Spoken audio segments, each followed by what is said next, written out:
Welcome back to the People's Mirror. Now, a lot has been taking place since Friday. Just a wrap through before we go to the major stories that we want to put before the mirror today is the Jamhuri Day celebrations, which actually gave lots of people a holiday all the way from Friday, Saturday, Sunday, yesterday. And now people are reporting to work today as part of the celebrations that were taking place on Friday. Now, certain political statements were made on that particular celebration, including making the road from Museum Hill all the way to Thika now another expressway, and also dualing the Mudaiga and Dumberi Road, among other statements that were made by President Ruto. But far from that camp, there have also been statements that have been made in local arrangements, including the Luya Unity and Luya Elders, that a few days to that particular day, the Friday 12th of December 2025, had called Osotsi and Sifuna to, of course, patch the way forward, considering the infights that were also within the ODM. But last week aside, over the weekend, other activities have taken place, including certain forums where Winnie Odinga also made statements. But most importantly and most heatedly was the church service that was attended by President Ruto, the governor of Kiambu County, Honorable Wamatangi, the leader of majority in the National Assembly, Kimani Ichung'wah, the CS Lands, Honorable Alice Wahome, CS ICT, Honorable Kabogo, among other dignitaries who are present in that particular function. Now, this is one of the stories that we want to put before the mirror to look at the clash that took place in Kiambu yesterday among leaders regionally within the Kiambu region, and what that clash means for the Kiambu politics moving into 2027, but majorly for the national alignment politically coming from the Kiambu region, bearing in mind that Kiambu is part of the Mount Kenya region that, of course, Rigathi Gachagua is celebrated to have the key to. And so these particular statements being made in that backyard yesterday have an impact on this particular political rift that exists in the country right now, being the two-term and the one-term movements. Now, away from this story, there's also a story that is getting under the waters real quick, just like we used to say in our earlier episodes, that in Kenya, political stories die quickly as new political stories arise. And so there is this story on the court order on this particular health deal that was signed between US Secretary Rubio and the Prime CS of Kenya, Honorable Mudavadi, and it was witnessed by President Ruto and also President Donald Trump. Now, the court has put a stop on this particular health deal as a result of a petition that was instituted by the Senator of Busia County, Honorable Kiambu County, talking about certain issues of data and health issues in this particular deal that contravenes the data and health laws in Kenya. So we will put that also before the mirror to see why Omtata went to court and what did the president overlook in actually signing that deal. Now, later on, we will take a look at statements that have come from the United Opposition camp. But first, let us start with Kiambu County. In Kiambu County, the governor of Kiambu right now, Honorable Wamatangi, has been having a very hell of time during his service as the governor during this term. He has had to appear in the Integrity House quite a number of times because of corruption allegations that have been tied to his administration in the Kiambu area. And so these particular political challenges that Mr. Wamatangi has been facing has been attributed to political bigwigs who want to have that leadership of the Kiambu region, of course, go to their call, and others have tied it, of course, to certain issues of misappropriation of funds that are collected from this particular region. So it's first very important to put this in context that the central counties are some of the well-doing counties under devolution, and of course you know very well that Murang'a County is one of the celebrated counties that have done very, very well under this particular devolution. So Kiambu County, being both the county that is closely and most adjacent to the capital city from the central part of Kenya, and also being a very important powerhouse, a very big county. People have said before that in size, Kiambu County can house 3 other counties. Tharaka Nithi, Lamu, and maybe a Nyamira County combined can form part of Kiambu County. So other than its proximity to the city, it's also a very big economic powerhouse to the development of this nation. And so its management is just like another small Nairobi. One, because of its proximity to the city, as I said too, it because of its powerhouse. Powerhouse, I mean the way that the economic activities of the Kiambu County puts the country very, very ahead in terms of its export, because we're a country that largely exports tea and coffee, and most of this gets grown in Kiambu County.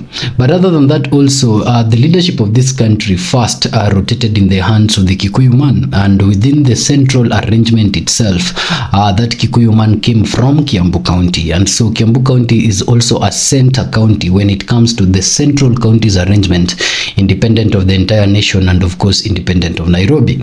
And so with that particular small background of the politics and the economics of Kiambu County, its leadership is always very since devolution sensitive. Kabogo, who right now is the CS of ICT, was a governor in this particular county for some time, and now Wamatangi is the current governor. But it seems that waves are shaking and are changing in the Kiambu region, with now a portion of supporters of the political supporters from this Kiambu wing, and a portion of political big players from both the united opposition and the government side are trying to decide the future of this county moving into 2027 and beyond. It was so heated in this particular place that while Wamatangi was thanking the president for bringing this particular markets that were being celebrated, around 20 to 30 markets, new markets that have been built under the President William Ruto's regime in Kiambu County. Other members that were also talking, including the person that was welcoming guests, this particular member of parliament, Mr. Karuria, was saying that the development that they have witnessed in Kiambu is as a result of course, Alice Wahome's being the CS for lands. So you see, this particular power outplay existed in that particular podium where President Ruto was and Kabogo was, and in this particular episode we will see what they talked about amidst that political clash. Now, for Mr. Wamatangi, his speech was quite brief. He just thanked Ruto for developments in Kiambu County, including, of course, these markets that we are talking about, which have been built under Ruto's regime. Then he told Ruto that the roads that Ruto had added, the roads we talked about, including now the dualling of the Mudaiga Dumberi Road. Of course, there is the Ruaka Ruiru Road that is supposed to be made as a result of this particular Ruto's road making projects in Kiambu area. And of course, now making it an expressway all the way from Museum Hill to Thika, a move that has been criticized by different individuals, but President promised in the Jamhuri Day speech that that will be done. So Mr. Wamatangi just thanked President Ruto for these roads, saying that these roads will actually develop the Kiambu region. Then he reported that health sector was also actually doing fine, saying that around 1.6 million people, 1.6 million citizens who live in Kiambu County have since registered under SHA, confirming to President Ruto that the county is also doing its part under his administration. And so Mr. Wamatangi said that politics will come in 2027, and when that 2027 comes, he is the sitting governor of Kiambu County, and he is the incoming governor, of course, of Kiambu County, leaving the crowds to cheer and to celebrate. Now, this particular statement is being made in front of President William Ruto in a way that is not antagonizing his administration, but also being made in his presence, while one of his own cabinet secretaries is also, eyeing this particular political seat. Of course, leaves Kiambu County as a point of focus, of course, both for the united opposition and the government, because the government now is undecided whether they should rally behind Wamatangi, who currently is working and has the people's support, even if he has been having some challenges under his administration. Ouster Mr. Wamatangi from Kiambu in 2027, a decision that now the UDA party will have to make looking into 2027. Now, Kabogo also took this particular platform to speak to his people, saying, of course, it's very important to understand that Kabogo was first a member of parliament for Juja for quite some time. In his speech, he said he has been in election run for now 6 elections. Now, 6 elections, because Kenyan election cycle takes 5 years each. 6 election totals to around 30 years. And so he says he's been in this game and his head is clear about this game. While speaking to people of Kiambu County, he said Siasambai mbaya, maisha mbaya. And after telling them that, he insisted that he is working for the government now and he will do everything to ensure that Ruto's second term is something that is assured post 2027.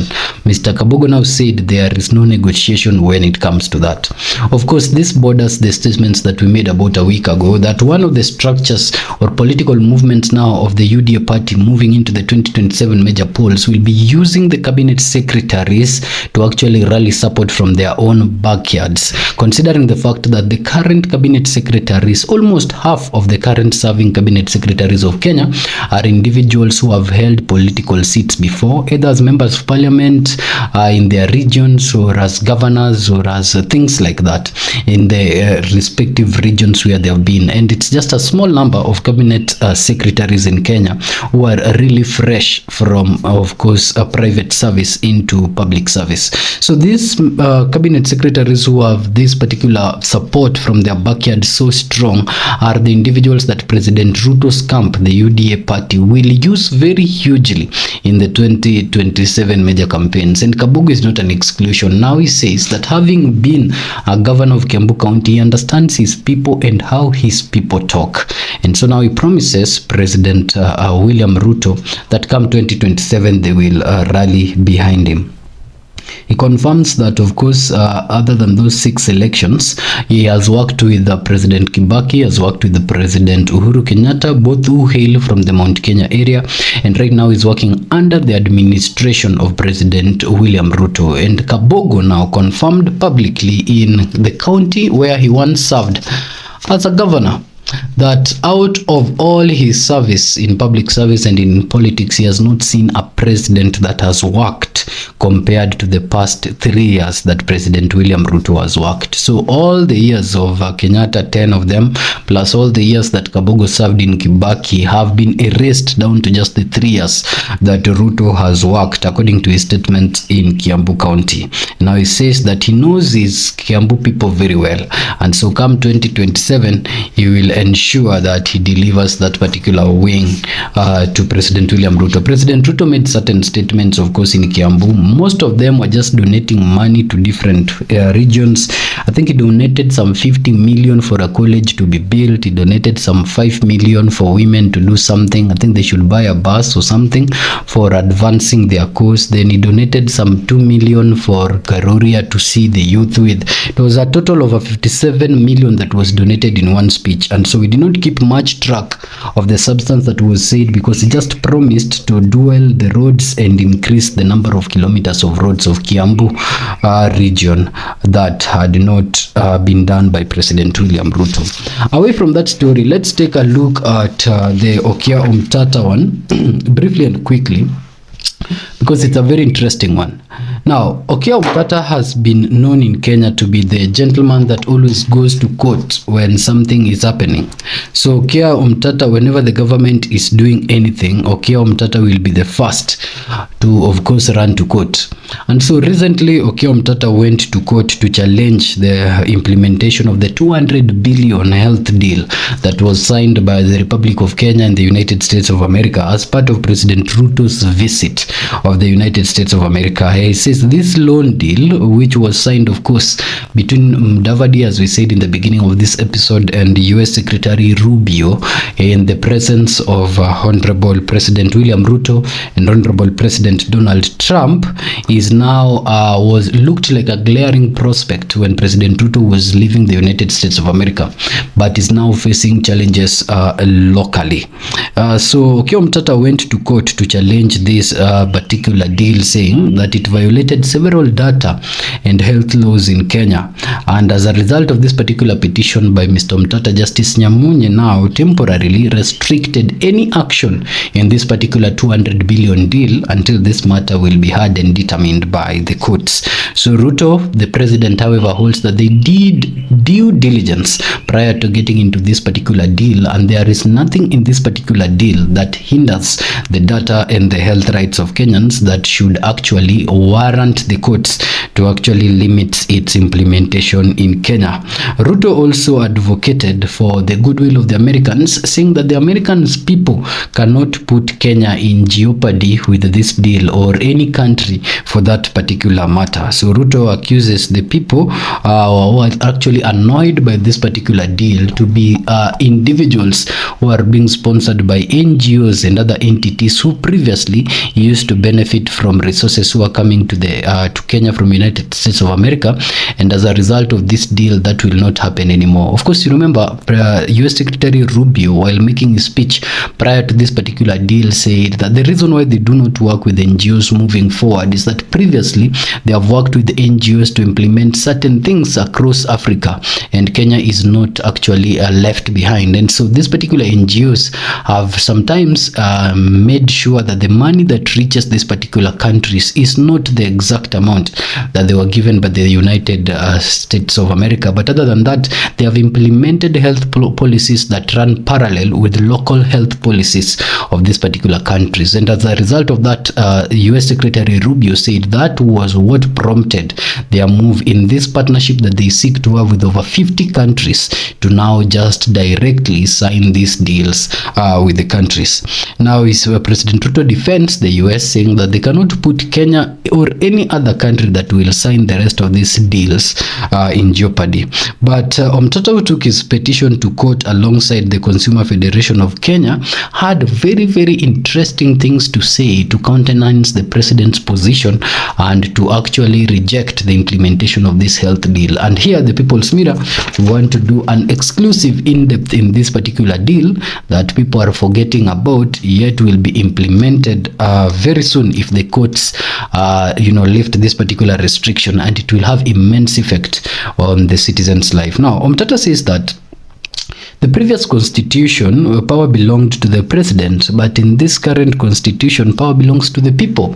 And so the president cannot just, primarily do things over the surface and over the heads of the people, as if the people are just, his subjects. And so he says, in this new constitution, everything should first run with the people before the president has the final button of confirming what the people have said, not the other way around, that the first president confirms what he wants the people to say, and then the people are supposed to decide alongside the president's position or otherwise. And he says that the major question with this health deal is to whom does health data belong? And of course, Mr. Omtata says that data that contains an individual's health is something that belongs to the individual and does not belong to the state. And so primarily, just starting from that point, the country or the president should not get into a deal with another body like the US body without first consulting the data subject. And the data subject in this entire deal is the individual. Omtata says now in his petition that this particular deal will have entry into health records of individuals, and now the country is trying to trade that which they do not own. So now it tells the government that there need to be a platform where every citizen first agrees to have their data shared before the president even gets into the table with the United States of America to get into a health deal. That platform should first exist. And Omtata, of course, tells Ruto that, of course, as I said, we are not your subject.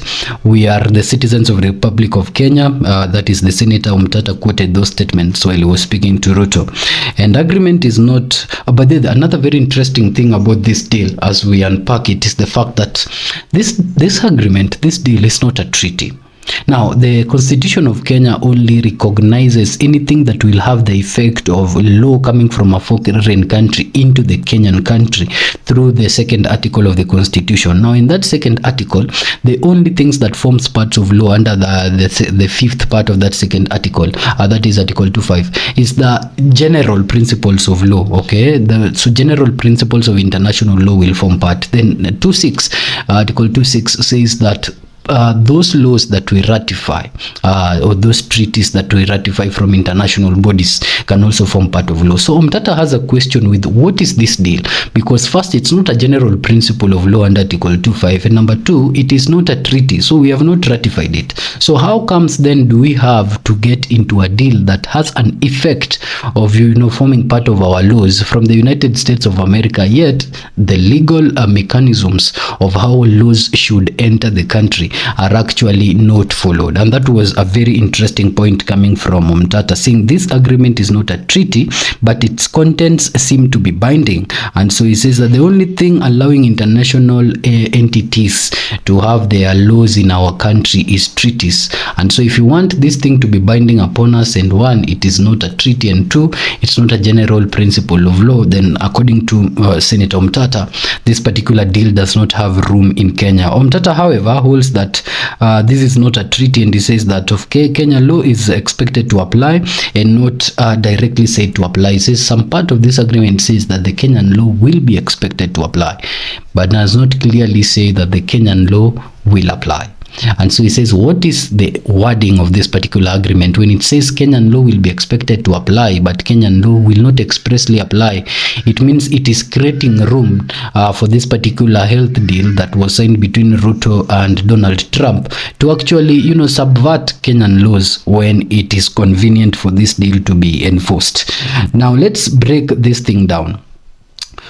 This particular loan is supposed to be paid back in 20 billion, 40 billion, 60 billion, and 80 billion increment amount in periods that have been specified. Yet this money has not been appropriated for within the budget.